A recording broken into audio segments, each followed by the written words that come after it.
Bukwa ka. Nga mga kauturan kay Kristo, magapangabuyo kita sa nga benedisyon para sa aton nga mga pastor. Ang atong bulig nga gikan sa Ginoo inabuhat sa langit sa tuta. Ang Ginoo yara sa inyo.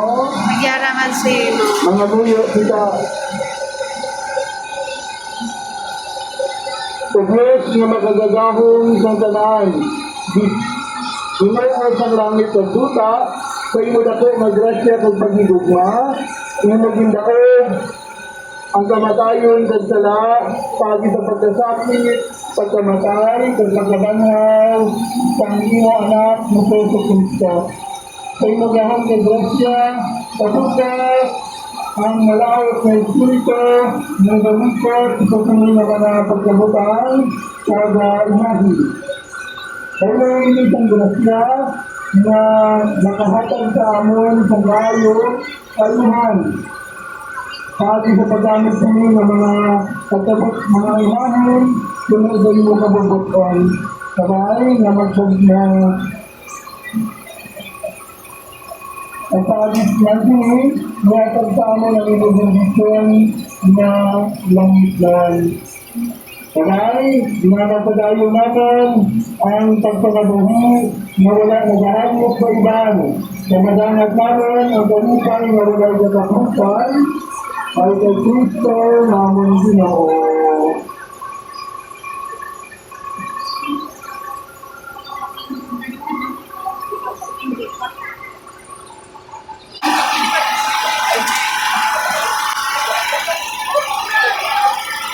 Nato na kay Kuya mo yan. Yara na ka.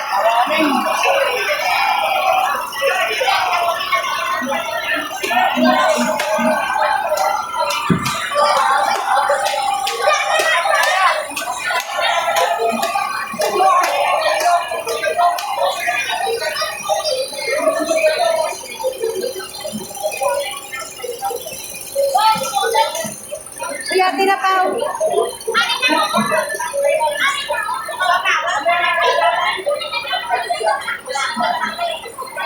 Dali pa sa piyak, pwede tabi ka pangayo.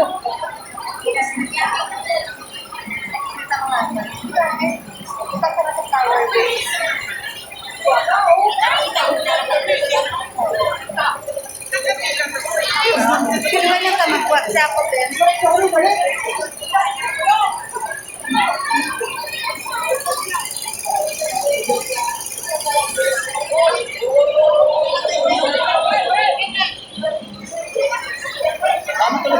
Hindi nakatapos na. Wala lang ko kabalo. Sige na, sundan nyo na lang, Kaan. Wala, di ba? Sundan nyo na lang.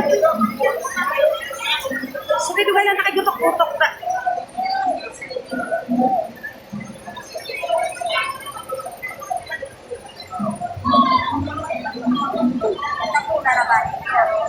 Hindi na sila makakita.